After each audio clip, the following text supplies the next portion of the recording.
आता अशी वेळ आली एकदम प्रतिष्ठेची, आता अशी वेळ आली की त्यांना आपल्याला संपवायचं.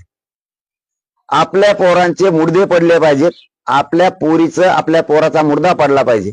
या राज्यात एक सुद्धा मायबाप असा नाही, एक सुद्धा, एक घरात माय अशी नाही की तिला वाटत नाही माझी मुलगी किंवा माझा मुलगा मोठा होऊ नये. एक माय नाही घरात. घरात एक बाप असा नाही की त्याला वाटत नाही माझं पोरग किंवा माझी पोरगी मोठी होऊ नये. एक नाही. वाटत नाही की माझी बहीण मोठी होऊ नये. आणि या राज्यात एक बहीण अशी नाही की तिला वाटत नाही माझा भाऊ मोठा होऊ नये. प्रत्येक माईला वाटतंय की माझी मुलगी माझा मुलगा मोठा झाला पाहिजे. आणि नेमकं जी लढाई आपण मुलं मोठं करण्यासाठी करतोय त्याच लढाईत या सरकारनं जाणून बुजून आपला अपमान केलाय, जाणून बुजून आपल्याला हिणवलंय, आपल्याला बेदखल केलंय, आपली दखल घेतली नाही. मुद्दाम आपल्यावरती आपल्याला विरोध म्हणून, आपल्याला खुन्नस म्हणून त्यांनी आपल्या विरोधात जाऊन ओबीसीच्या 16-17 जाती आरक्षणात घातलेल्या. ही आपल्यासाठी सगळ्यात मोठं त्यांनी दिलेलं चॅलेंज आहे. त्यामुळे हे आरक्षण देत नाहीत. त्यामुळे आपल्याला आता आपल्या मुलाच्या बाजूने राहावं लागणार आहे. तुम्ही ठरवायचंय आता, तुमचे मुलं मोठे करायचे, तुमची मुलगी मोठी करायची, तुमचा जात मोठी करायची का तुमच्या पक्षाचा आमदार आणि मंत्री मोठा करायचा. हे बघा, तुमची मुलगी आणि तुमचा मुलगा आज मरण यातना, नरक यातना भोगतोय. त्याचा आक्रोश आहे. त्याला आरक्षण पाहिजे, त्याला शिक्षणात मोठं व्हायचं, त्याला नोकरीत मोठं व्हायचं. म्हणून मायबाप कष्ट करतायत तुम्ही स्वतः. आणि त्याच लेकराचं स्वप्न साकार होऊ नये म्हणून तुमच्या लेकराचा आक्रोश सरकारनं जाणलेला नाही. त्यांना तुमचे लेकर मेले तरी देणं घेणं नाही, तुमच्याकडे जमिनी नाही राहिल्या तरी देणं घेणं नाही. फक्त त्यांचा एकच पण मांडलाय त्यांनी की मराठ्यांना आरक्षण द्यायचं नाही.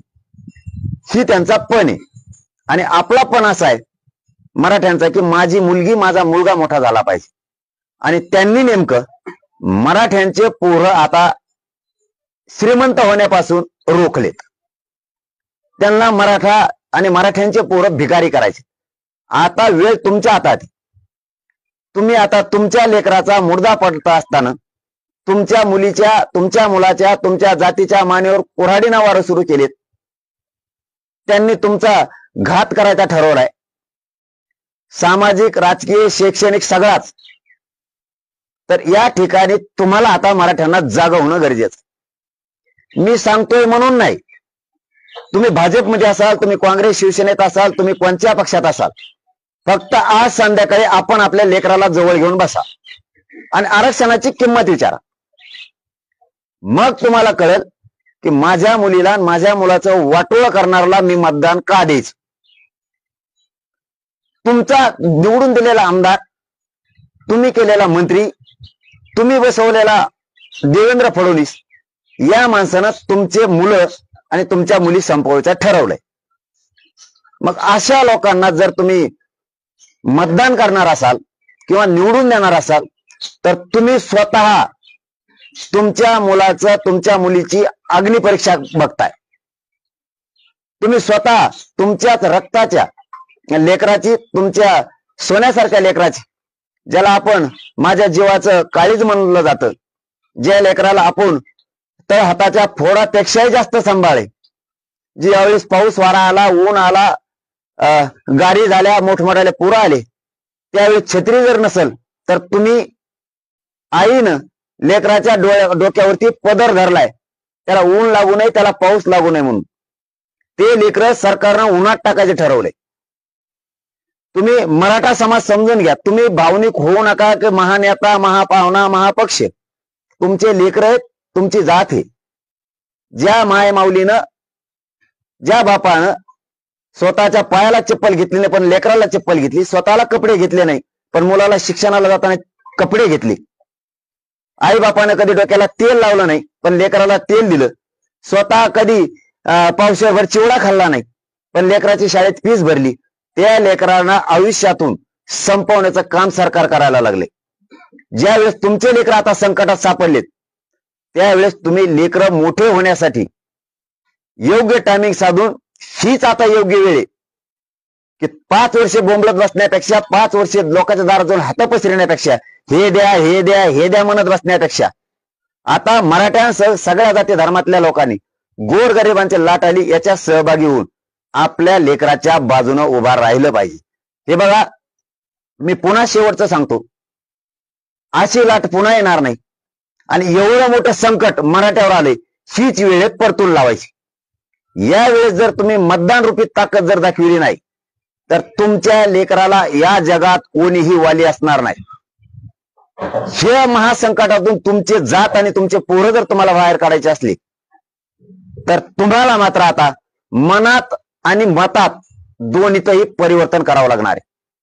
तुम्ही जर परिवर्तन केलं नाही, तुम्ही जर वेळ विसरलात आणि योग्य वेळी मुलाच्या बाजूनं, मुलाच्या भविष्याच्या बाजूनं, जातीच्या बाजूनं उभा न राहता तुम्ही जर पक्षाच्या बाजून राहिलात, नेत्याच्या बाजून राहिलात, तर रडायला माणूस शिल्लक राहणार नाही. एवढी भयंकर वाईट वेळ ही आपल्या समाजावरती, समाजाच्या पोरावरती आणतात. तुम्ही भानावरती या. माझं भाजप, माझं काँग्रेस, मग शिवसेना, मग तमक राष्ट्रवादी करीत बसू नका. देवेंद्र फडणवीसांनी पुरेपूर मराठ्यांचा कार्यक्रम लावला आणि तो त्याच्यात यशस्वी सुद्धा झाला. ज्या मराठ्यांनी त्याला 106 आमदार निवडून दिले त्या जोरावरती सत्तेचा गैरवापर करून मराठा संपवायला तो यशस्वी झाला. मराठ्यांच्याच हाताने सत्तेत गेला, पण गोड बोलून गेला. मराठ्यांना हे माहित नव्हतं 106 आमदार निवडून दिल्यामुळं हे तिथं जाईल आणि आपल्यावर एवढा उलटल, एवढी वर टंगडी येऊ करल, हे मराठ्यांना स्वप्नात सुद्धा वाटलं नव्हतं. म्हणून तुम्ही त्यावेळेस मराठ्यांनी निवडूनही दिलं असत. पण आता पोरं एवढे संकटात सापडलेत की भयानक. शेतकरी प्रचंड संकटात सापडलाय. जर या संकटातून मराठ्यांना बाहेर काढायचं असलं तर आता मात्र तुम्हाला मताची शक्ती दाखवायला लागते. तुम्ही आता आंदोलनाची शक्ती दाखवली. तुम्ही एकही आंदोलन, एकही सभा फेल होऊ दिली नाही आतापर्यंत. तुम्हाला सल्यूट आहे. असा मायबाप समाज पाठीच्या असल्यावर माझ्यासारखं लेकरू जीव गेला तरी मागे सरकणार नाही तुमच्यासाठी. म्हणून सांगतोय, आता अशी वेळ आली, मत हे कुठं आणू शकत नाही. राज्याच्या बाहेरून हे मत नाही आणू शकत. आणि मत देणं आपल्या हातात. ते फक्त विकायचं नाही. लेकराची शान, जातीची शान आणि शक्ती आणि बळ वाढवायसाठी ते मत अशा टायमिंगला योग्य ठिकाणी द्यायचं. जर तुमच्यावर दबाव आला ते झुगारून लावा. तुमच्यावर जर वाईट वेळ आणली त्यांनी, शांत राहा, संयमी डोकं ठेवा. पण ज्या दिवशी मतदानाच्या खोलीत घुसाल ना, त्या दिवशी डोळ्यासमोर एकच आरसा ठेवा, माझा मुलगा, माझी मुलगी, हिच्यावरती किती भयान संकट उभा राहिले. मी जर वेगळ्या दिशेनं मतदान केलं तर माझं लेकरू आयुष्यातून संपलं. हे मात्र त्या मतदान केंद्रात गेल्याच्या नंतर आठवणीत असू द्या. वेळोवेळी मी सगळं सांगल असं नाही. तुम्ही आजच खूनगाठ मनात बांधा. आता मत मात्र समाज सांगल तिथंच करायचं. उद्या समाज काहीही सांगल त्याच ठिकाणी आपलं मत गेलं पाहिजे. पण असे मायबाप होऊ नका की लेकरांना वाटन माझ्याच मायबापानं माझीच सत्व परीक्षा बघितली, माझीच आग्न परीक्षा बघितली.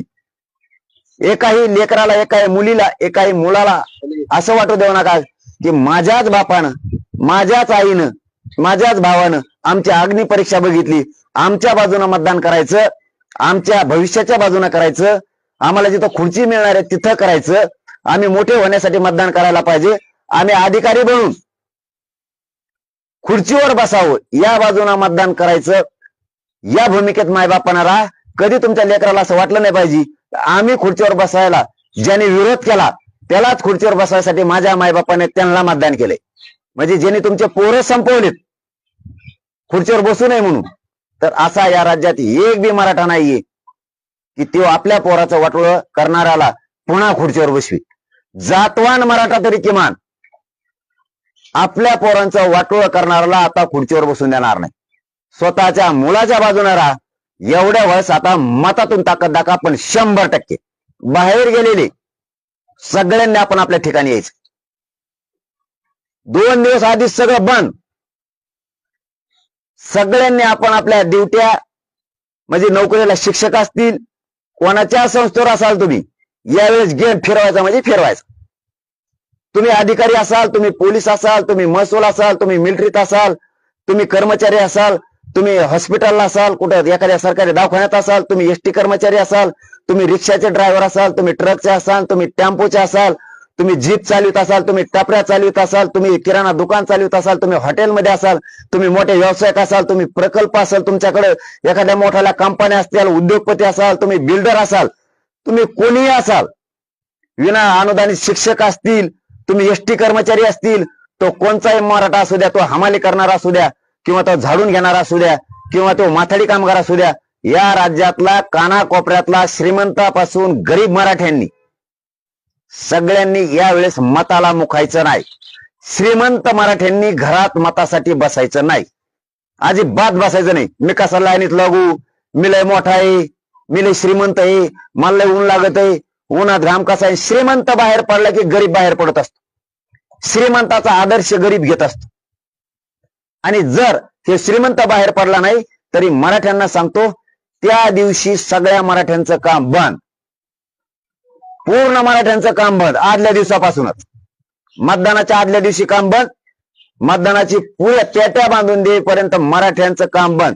एक गठ्ठा एका जागेवर शांततेत सगळ्यांनी राहायचं. अजिबात चलबिचल होऊ द्यायची नाही, गडबड करायची नाही. आज इतकं प्लॅनिंगने डाव टाकायचा होता की देवेंद्र फडणवीसला हसाव का रडाव हे कळालं नाही पाहिजे. इतकं प्लॅनिंगनं, इतकं मॅनेजमेंट चांगलं करायचं की त्या आपल्या गेम प्लॅन मध्ये तो पक्का गुंतला पाहिजे. आता इतकी जबरदस्त प्लॅनिंग करायची. त्याला काय कॅम्पेनिंग करायची तर करू द्या. इतकं सडेतोड आणि निर्भीड राहा. फक्त माइंड निवडणूक पार पुरुषर शांत ठेवा. आपल्याला डोची ते संयम बाळगा, फक्त शांतता. आचारसंहितेचा भंग नाही झाला पाहिजे. लोकशाहीचे सगळे नियम असतील ते सगळे पाळायचे. फक्त शांत राहा आणि एक गठ्ठा राहा. मुद्दाम उचकवतील. अगोदरच्या दिवसापासून तर मतदानाच्या पेट्या जाईपर्यंत एकाही मराठ्यांनी चलबिचल करायची नाही.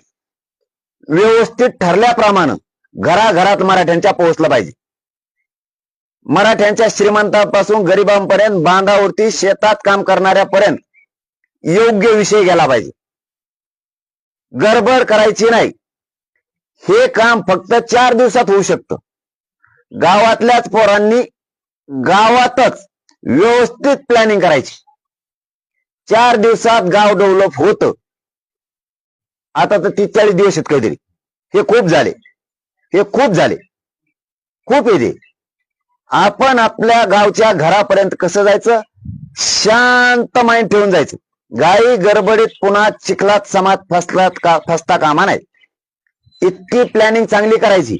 फक्त त्या प्लॅनिंग प्रमाणे चालायचं. पुढं पुढं तुम्हाला सगळ्या टप्प्यावरती सगळी माहिती दिली जाणार आहे. जसे जसे टप्पे पडते त्या त्या टप्प्यावरती योग्य योग्य तुम्हाला प्लॅनिंग देऊ. फक्त तेवढ्या टप्प्याने सगळ्यांनी चालायचं. बारकाईनं कानोसा ठेवायचा. माहिती काय आली आणि काय करायचं. कोणी काय सांगितलं चलबिचल व्हायचं नाही. पूर्ण खात्री करायची. हा निरोप योग्य आहे का, हा निरोप तिथूनच आलाय का, मध्ये कोणी काही फाटे फोडले, काही केले, विश्वास ठेवायचा आणि चलबिचल करून अर्धे इकडं अर्धे इकडं करायचं नाही. कोणी काही सांगितलं बी, अमुक अमुक प्लॅनिंग झाली आणि अमुक अमुक बदलली, अजिबात चलबिचल व्हायचं नाही. संध्याकाळपर्यंत पुरी खात्री करायची. दिवसभरात खात्री करायची, नंतर पाऊल उचलायचं. घाई गडबडीत कसलाच निर्णय कोणीच घ्यायचा नाही. पण मराठ्यांना दिलेलं चॅलेंज मोडून काढायचं म्हणजे काढायचं, आणि ते तुमच्या हातात आहे. आता लोकसभेला तुम्ही अशाच पद्धतीनं भूमिका घेतली होती, त्यामुळं भाजपच्या माहितीच्या जागा ज्या आहेत ते लोकसभेला कमी आल्या होत्या आणि महाविकास आघाडीच्या जागा ज्या वाढल्या होत्या. यावेळेला तुम्ही अशीच भूमिका घेताय की भाजपच्या विरोधामध्ये, मग पात्र महाविकास आघाडीच्या जागा वाढतील की विधानसभेला? अगोदर आता आमची बैठक होणार आहे. कोणाच्या वाढायच्यात, कोणाच्या कमी करायच्यात, कोणाला कुठं बसायचं आणि कसं फरफटत न्यायचं ते आता आम्ही ठरविणार आहे. हा, आता ती बाजू आमच्यावर आहे. आम्ही आमची शान वाढवणार आहेत, शान घालणार नाही ना. कोणाला वाटतं माझ्या पोटच्या लेकराला, सोन्यासारख्या लेकराला इतके वाईट दिवस यावात आणि या सरकारने इतके वाईट दिवस आणावं, असा कोणची माय घरात आहे किंवा असा कोणचा बाप घरात आहे की त्याला वाटत माझ्या लेकराची फरफट व्हावा म्हणून, आणि डोळ्यात एकता. आता सामना मैदानात आमच्याशी, आम्ही आता बैठक घेणार, आम्ही ठरवणार करायचंय काय. पाटील, मुख्यमंत्र्यांना पण छत्रपती शिवाजी महाराजांची शपथ घेतली होती, मराठ्यांचा पूर्ण शब्द पाळणार असं आश्वासन त्यांनी दिलं होतं. आता मैदानात आम्ही येत ना, आता काय केलंय आणि काय नाही करायचं, आता आरक्षणाचा विषय संपला, ते विषय डोक्यातच नाही आता आमच्या कोणाच्या, आणि मराठ्यांनी आता ते ठेवायचंच नाही. आता डोक्यात यांनी आपली जिरविली नाही, यांची कशी जिरवायची एवढंच आपल्या डोक्यात आहे. यांना गुलाल लागू द्यायचा नाही हे आता आपल्या डोक्यात. आपल्या लेकराला गुलाल न लागून देण्यासाठी सगळे डाकू एकत्र झाले होते टोटल. यांची कशी जिरवायची ते आता आपण ठरवायचं, कारण आपण 50-55% आहेत. कोण कुंकड जात नाही, येत नाही, काय नाही, काय नाही, काही टेन्शन घ्यायचं नाही.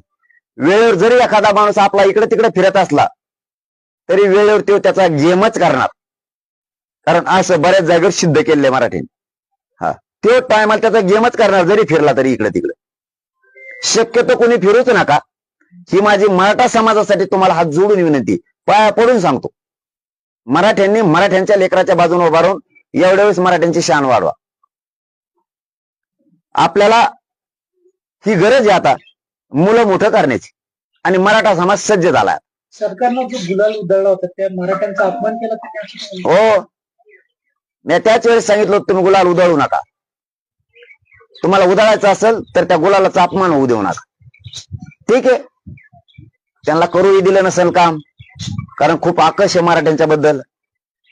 फडणवीसांच्या डोक्यात प्रचंड आकर्ष, मराठी संपवायची आहेत. ज्या जाती आरक्षणात जाणार नाहीत त्या घातल्यात, अनेक बरेच चाळे झालेत, बरेच कुटाने केलेत. पण ठीक आहे, आता तो आरक्षणाचा विषय, आता त्याच्यात वेळ घालून उपयोगच नाही. आता सामना मैदानात, उगाच आता मैदानाचा सामना करायचा सोडून तिसऱ्याच विषयावर बोलायचं, त्याच्यात वेळ आता घालण्यात मजाच नाही. निवडणूक झाल्यावर तो विषय आता तर काय त्याच्यावर बोललं तरी मिळणार नाहीये आणि नाही बोललं तरी मिळणार नाही. त्यामुळे आरक्षणाच्या विषयात आता वेळ घालून उपयोगच नाही. आता या राज्यातला मराठा, दलित, मुस्लिम कसा मोठा होईल, या राज्यातला शेतकरी त्याचे कसे सुखाचे दिवस येतील, 18 पगड जातीच्या गोरगरीब 12 बलुतेदारांचे कसे प्रश्न सुटतील, आपण गोरगरिबाच्या कामी किती येऊत, आपल्याला जातीवाद होऊ द्यायचा नाही, सामान्याचे प्रश्न सोडवण्यासाठी आपल्याला काय करता येईल हे आपण आता करणं गरजेचं आहे. कारण SC STच्या जागा ह्या कशा आता मराठ्यांनी काढायच्यात, आमच्या विचाराचा कोण द्यायचा, कारण आमचा 50,000 1,00,000 असं मतदान तिथं आहे. त्या कशा द्यायच्यात, काय करायचंय, यावेळेस आपल्या विचाराचा माणूस कोण देऊन काढायचा आहे, कारण निर्णायक मतदान हे मराठ्यांचं आहे. हे आता आम्हाला सगळी आमची प्लॅनिंग सुरू होणार आहे, कारण त्याच्यात आता वेळ देणं गरजेचं आहे. आरक्षणाचा विषय काढून आता काय उपयोग नाही, मग ते काय होईल, लय मूर्खपणाचं लक्षण होईल. ती आता सामना वेगळा आहे.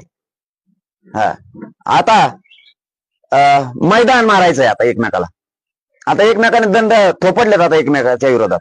आता रणसिंग फुकलंय, त्याला काय आता लढाईला उतरायचं म्हणल्यावर म्यानाच्या बाहेर तलवार काढायलाच लागणार आहे. आता घोडा मैदानात जिंकायचंय तर आता सज्जता व्हायला लागणार आहे.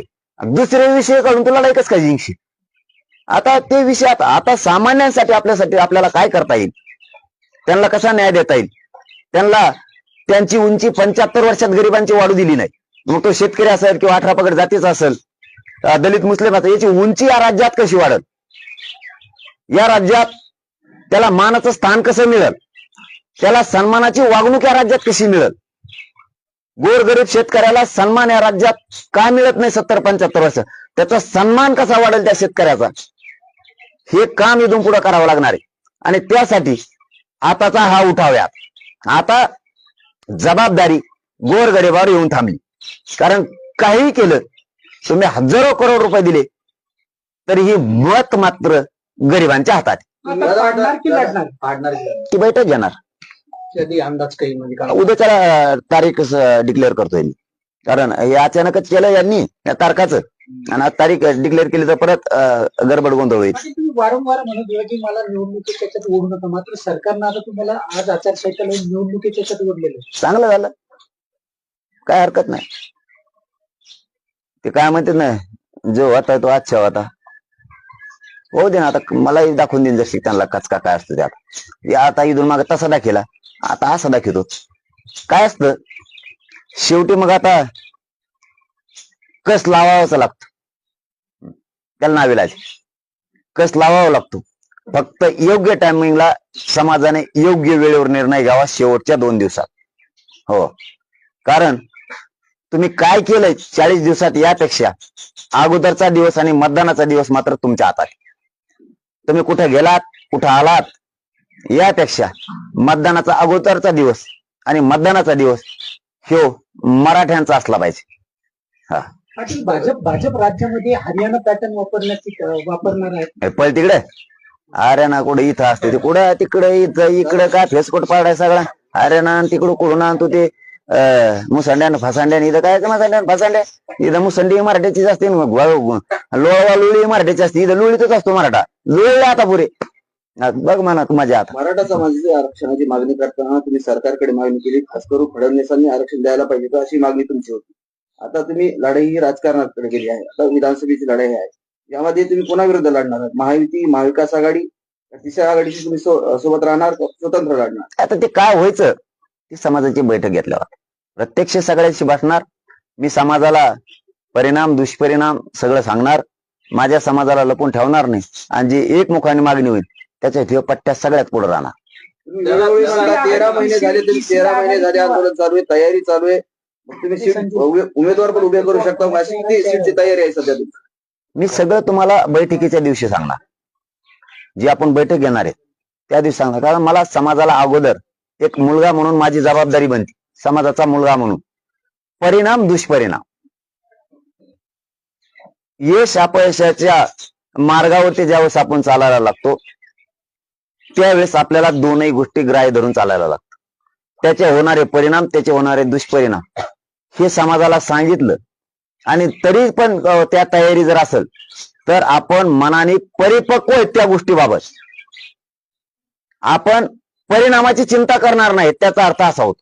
पण सांगणं मात्र गरजेचं आहे. होऊन गेल्यावर मग असं म्हणलं जातं, तुम्ही थोडी कल्पना जर दिली असती तर आपण त्याच्यावर विचार केला असता. त्याच्यामुळे त्या बैठकीत मला सांगायचे घाई गडबड करायची नाही. कोणाला जर वाटत असेल कमी दिवस आहेत बाबा, वेळ पुरणार नाही, आणि मग 13 महिने काय केलं, 13 महिने काय केलं, तयारी आहे म्हणून तर गेले गप्पा मागच्या कचाट्यात. तयारी हे सगळे काही नाही. भीती कोणाला असती, एखादा उमेदवार द्यायचा आहे आणि मग तो स्वच्छ चारित्र्याचा सापडून आणायला लागतो या पक्षावाल्याला, स्वच्छ चारित्र्याचा, मग त्याला ते मार्केटला बैल उभा करायचं ते, आणि मग म्हणतात गावात जाऊन की मी स्वच्छ चारित्र्याचा आहे, भ्रष्टाचार करणार नाही, सगळ्याचा विकास करीन. म्हणजे 75 वर्षापासून तेवढंच म्हणते ते, लाईट देईन, आरोग्य देईन आणि विकास करीन. तेच खड्डे आणि तेच डांबरी तिथंच 72ला बसलेले पोल लाईटीचे आणखीन काढले नाही. 45,000 कोटी रुपये वैधानिक विकास महामंडळातील मराठवाड्याचे आणखीन दिले नाहीत. मला कळत तसं कर्जमुक्ती करू म्हणते ते, आणखीन तेच चालू आहे.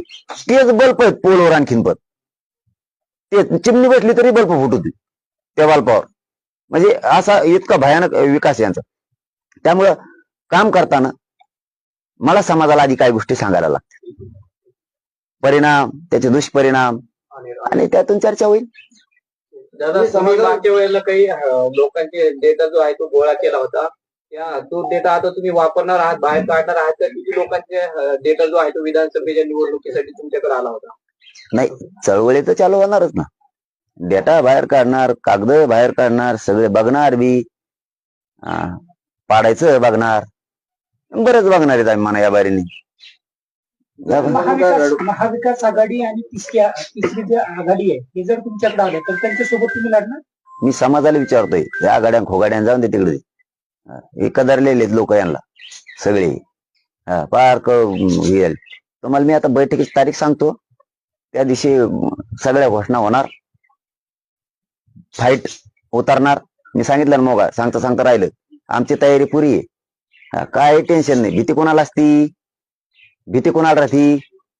की नवीन उमेदवार मी स्वच्छ चारित्र्याचा आणि मला मतदान करा, मग त्याला जावं लागतं मतदान मागायला आणि मग मतदान तयार होतं. इथं मतदान पहिलं तयार येईन, फक्त ते म्हणतात मारायचं कुठं सांगा, काय काय म्हणतात गोटा सांगा, गोट्यावर आणतो असं. म्हणजे इथं ऑलरेडी तयारी फेरी काही नाही. उभे हे उमेदवार गडबड करतात, मला मिळतं तुला मिळतं तुला मिळतं. जे देईल ना तो समाजाचा. परत का मध्ये उभा राहिला की समजा जे फक्त निवडून यासाठी आलं, राजकारण करायसाठी आलं, किंवा कोणत्या तरी नेत्याचं ऐकून आलतं आपल्या, एक दिलाय तरी येणे अपक्ष फॉर्म भरलाय, म्हणजे त्याच्याकडे डुकून सुद्धा मराठ्याने बघायचं. पाहुणा असला तरी बी इथं पाहुण्याने रावले बघायला जातात तर स्वतःच्या लेकराचं वाटोळ करून घ्या, उभी जात संपल. इथं पाहुणा नाही रावला नाही, जो जातीचं काम करीन तो आपला. हे सगळ्यांनी ब्रीदवाक्य लक्षात ठेवायचं. जो जातीचं काम करील तो आपला. एकदा जर उमेदवार डिक्लेअर झाला, समजा लढायचं असलं तर बरं का नाही, तुम्ही लगेच सुरू करताना यादी ठरली, लढायचं ठरलं वाटतं, ठरायचं समजा सांगायला लागलो मी, जर ठरलं तर जे उमेदवार मराठा समाजाला दिला जाणार आहे तो पक्का समजायचा. आणि जे हिंडत होती, आता कुठं गेला तुम्ही तरी पक्षात गेला तरी एकच द्यावा लागणार आहे, आणि तुम्ही अपक्ष उभा राहिला तरी एकच द्यावा लागणार आहे, कारण कामदार एकच होणार आहे. त्याच्यापेक्षा मोठं मन ठेवायचं सगळ्यांनी. एकदा नाव डिक्लेअर झालं म्हणायचं चला त्याच्या मागे चला, आणा त्याला एवढी निवडून 75 वर्ष यांना आणले. एकदा 5 वर्ष याच्या वर्षी होतो, खरंच विकास करतोय का? गोरगरीब मुसलमान, दलिताचे, मराठ्याचे, धनगराचे, 12 बलुतेदारांचे, ओबीसीचे, 18 बगड जातीचे काम करतोय का? मी तर सरळ सांगतो, जर ते ठरलं ना, कागद आला की फटकाच निकालच लगेच. म्हणून आम्हाला काय तयारी फायरीची गरज नाही, गडबड करायची गरज नाही. एकदा उमेदवार दिला की तो सगळ्यांनी मान्य करायचा आणि कामाला लागायचं, आणि पाडायचं ठरलं तर मग तर काही विषय नाही. मग तर खपा खप समाजानं जर ठरवलं निवडणूक लढवायची तर राज्यामध्ये किती विधानसभेच्या जागेवर तुम्ही निवडणूक लढवली? नाही मग तुम्ही तिकडेच नाही लागले मला, परत इकडून वरकडून आणता आणि तिथं काढून उभा करता. ते आता बैठकीत दिसे ठरणार ना. 40 तरी वाजवत पाहिजे, 30-40 तरी. नाही लय मोठी ठरलं तर बरंच. मग ते सोडून दिलं तुम्ही धरलं, तिकडून आणून मला तिथं आणायला लागले. आपण आता किती करायची जागा? तुम्ही आता गेम केला माझ्या जातीचा गोड बोलून, हा भयानक गेम केला. लाज वाटायला लागली आम्हाला आता ह्या सरकारची, लाज. इतकं यायला हातातोंडाला आलेला घास 14 महिने झाले लोक लढत द्याय ना, आणि कुणीच मागत नाही. ते 15 जाती घातल्या, मोर्चा नाही, रस्ता रोको नाही, आंदोलन नाही, कोणाचं टंगड घासलं नाही, कुणी वरगडून पडलं नाही, कुणी गटरीत पडलं नाही, कुणी पळता पळता रेस लागली होती आरक्षण मागायची त्याच्यात वरगडून पडलं नाही, आणि निषेध नाही, कुठं मोर्चा नाही, सभा नाही, समिती नाही, आयोग नाही, कोणाचा अहवाल नाही, निवेदन सुद्धा नाही बा हे द्या म्हणून. खपाच सगळ्या जाती आता आरक्षण घालून टाकले मोठाले. मराठा घालायचं म्हणले, धक्का लागतोय आम्हाला, आमच्या ताटात नका खो, आम्हालाच कमी आहे, आमचं कमी होईल. याच्या ताटात भरलेलं होतं, कुणाला माहिती येतो ताट, आमच्या ताटात येऊ नका. आता तो कुठे गेला ताट म्हणणारा? येवले का येवले ते कुठे गेले आता? कुठे आहे आता? की ओबीसी धक्का लागतो, गोरगरीब ओबीसी खाऊ नको, आमच्या जेवू नको, गप बसला. आणि ते फडणवीस साहेब महाविकास आघाडीकडून लिहून आणा म्हणे ओबीसीतून आरक्षण पाहिजे असेल तर. फडणवीसने घेतलं काय लिहून? आता महाविकास आघाडी कोण त्या जाती घालताना, म्हणजे त्या दिवशीच मराठा आणि मराठा समाजाच्या मनातून हे सरकार त्याच दिवशी उठले आले. आणि सरकार म्हणजे काय, आमचं काय कोणी लागत आहे काय ते? आणि ते विरोधी काय आमचं कोणी लागतोय काय?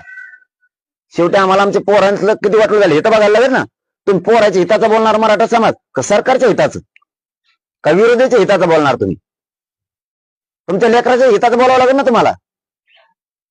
आणि तुम्ही जर असं म्हणत असाल नाही माया पोराचं वाटोळं करणाराच आवडतो आम्हाला, आरक्षण नाही दिलं तेच बरं झालं, मग पोरग किंवा मै पोरगी अधिकारी झाली असती, तिला उच्च शिक्षण घेतलं असतं, देवेंद्र फडणवीस आरक्षण नाही दिलं ते चांगलं केलं, मी त्याच्याच आमदाराला आणि त्याच्याच उमेदवाराला मतदान करा, असा एक तरी मायन बाप असू शकतो का मराठ्यांच्या घरात? एक तरी स्वतःच्या लेकराचं वाटोळं झालेलं किंवा माय घरातली बाप कसा बघू शकतो? असा मराठाच असू शकत नाही की तेव्हा म्हणून की देवेंद्र फडणवीसनी महापोराला आरक्षण नाही दिलं, महापोरग आरक्षण नोकरीला नाही लागलं, हे चांगलं काम केलं, असा एक बी उलट्या काळजाचा बाप किंवा माय असू शकत नाही या राज्यात, एक पण. आणि जर असे असतील की मराठ्यांना आरक्षण दिलं नाही, मराठ्यांचं वाटोळं केलं, तरीही मराठ्यांचा अपमान केला, मराठ्यांच्या नाकावर टिचून आम्ही आरक्षण ओबीसीला दिले, ओबीसी आरक्षणात घातलेत, तरीही मी माझ्या मराठ्यांचं वाटोळं केलं, माझ्याच भाजपनं किंवा माझ्याच देवेंद्र फडणवीसनी, तरी मी मराठ्यांनाच मतदान करणार. याच्यासारखा उलट्या काळजाचा पापी मराठा दुसरा असूच शकत नाही, असूच शकत नाही. स्वतःच्या लेकराच्या अग्न परीक्षा घेणारा हा मराठा असूच शकत नाही. राज्यात परिवर्तन झालं पाहिजे असे तुम्ही गेल्या अनेक दिवसापासून म्हणतात. हे परिवर्तन करण्यासाठी कुठल्या कुठल्या समाजाची मोड बांधणार आहात, कशी रचना असेल? नाही ते मला मोठी फिटी बांधता येत नाही. तुम्ही म्हणजे दलित हा ना, मग पण ते मला बांधता येत नाहीत, मोठी बांधता येत नाहीत. कुठं काही जण म्हणतात काय प्रस्ताव द्या आम्हाला, ते देता येत नाही आपल्याला ते मेळ जुळत नाही. आपलं ढोबळ कारभार असतो. हा, कचकुनी उभा राहा आणि सुरू. हे लफड्याला फडेत पडत नाही आपण, ते कुठाने मानगडीत त्या करण त्या करण ते जमत नाही, जुळत नाही. सगळ्यांना सांगितलं गोरगरिबाची लाट आली, तुमची 75 वर्षाची अपेक्षा आहे, स्वप्न आहे की गोरगरिबाची उंची वाढली पाहिजे, त्याचा सन्मान या राज्यात वाढला पाहिजे. प्रत्येक जाती धर्मातल्या गोरगरिबाने हीच अपेक्षा केली की माझं दारिद्र्य कधी कमी होईल, माझं सन्मान या राज्यात असेल की नाही, माझं गाव सुधारण का नाही, माझा जिल्हा माझं राज्य सुधारेल की नाही, माझ्या शेतकऱ्यांना न्याय कधी मिळणार आहे का नाही. हे 75 वर्षापासून लोक ज्या गोष्टीची वाट बघतात ती मिळतच नाही. इथं फक्त 2च गोष्टी मिळतात, पैसा, भ्रष्टाचार, फोड आणि मध्ये टाक. मध्ये टाकलेला सोडून आण, उभा कर, त्याला पाडव, त्याचा नातू वर आण, आजा खाली घाल, पुतण्यावरून घाल. इथं नुसतं उलटच चालू आहे सगळं. लय मोठा गबाळ हाणलेला कोण आहे ते चोट्ट त्याला उभा करतात लगे. ते चोट्ट कोणकडे पैसे नशित साड्या देत, आनंदाचा शिरा देतं दिवाळी दिवशी, ते चोट्ट तेल देतं, ते पांढरं फकाट पाडेल तेल, ते त्या वंगण टाकलेलं काही आणते, साड्या आण, कुठं पर्स आण, हे असं वाटीत बसतात आणि त्यांना आयुष्यात देते. आणि आम्हाला साड्या 1500 रुपये हे देत. या राज्यात कधीतरी खरा विकास होऊन खऱ्या गोरगरिबाचे प्रश्न सोडून, अरे इथं साध्या दवाखान्याचा प्रश्न सुटत नाही. साध्या सरकारी दवाखान्यात जर गेलं, डॉक्टर एकीकडे पेशंट तिसरीकडेच, 5-5 दिवस एकत्र राहतात तिथं, तरी त्याला सलाईन लावलेली नसते. साधं ते होऊ शकत नाही शेतकऱ्यासाठी, गरीबासाठी. या राज्यात मोफत शिक्षण आणि आरोग्य सुद्धा मोफत मिळू शकत नाही शेतकऱ्याला. लाईट सुद्धा नाही मिळू शकत. 24 घंटे बिल भरायचं असून लाईट मिळू शकत नाही या राज्यात, लाईट शेतकऱ्याला. म्हणून शेतकऱ्याला आत्महत्या कराव्या लागतात. या राज्यातल्या शेतकऱ्यांच्या आत्महत्या झाल्यात, त्यांच्या कुटुंबाला सुद्धा सरकारच्या खाजगीपासून सरकारी दवाखान्याचं एखादं पत्र देऊन कायमच्या त्या कुटुंबाला सुविधा नाही आहेत मोफत आरोग्याच्या.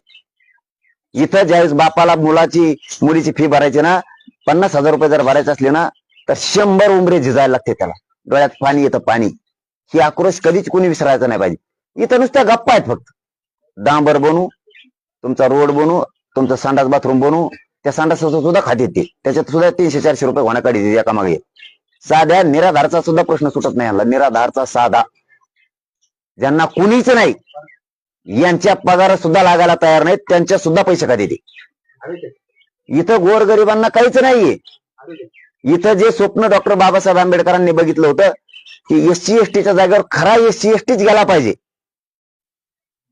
कुठून तरी सापडून आणते त्यांचे उभा करतात. जो ओरिजिनल जायला पाहिजे तो जातच नाहीये. म्हणजे जे खरा समाज, जो हे राज्य घडविणार आहे, देश घडविणार आहे, ते त्याच्यात बसतच नाही, त्याला बसूही देत नाहीत. हे फक्त दुसऱ्याला माइंड नाही, यांना डोकंच नाही, अशा स्वरूपाची भाषा करतात. स्वतः खूप यांनी काय लय मोठमोठ्याले PhD केले किंवा असे, हे वरची वरच काही कधी आडोकट लावतात, कवाच शिकायला गेला नाही. कुंकुडून पदव्या घेतात, काही कधी डॉक्टरच घेतात, असं टोप्या घाली ते झाला डॉक्टर. चालेल, परदेशी डॉक्टर नव्हते ते, आज डॉक्टर कसं काय झालं, तुम्ही वाकडी टोपी अशी घातली की झाला डॉक्टर. म्हणजे इथं हे चालतंय. इथं सरस असणाऱ्याला किंमतच नाही, असं राज्य यांनी घडवलंय. इथं गोरगरिबाचा हुशार असणाऱ्याला किंमतच नाहीये, त्याला तुच्छच लेखणार. इथं त्याचं पोरग, त्याची गाडी, त्याचा पुतण्या, तेच मात्र मार्केटला, त्यांनाच मात्र प्रतिष्ठा, बाकीच्यांना इथं सामान्याला प्रतिष्ठाच नाहीये. दारच उघड नसतं यांचं. का जर हात ठेवून जर गोरगरीब खरं बोलला ना, मंत्र्याच्या नामदाराच्या दारात सन्मानच नाहीये गोरगरिबा, सन्मानच नाही. दारात उभा राहता आधीच विचारायला लागतं.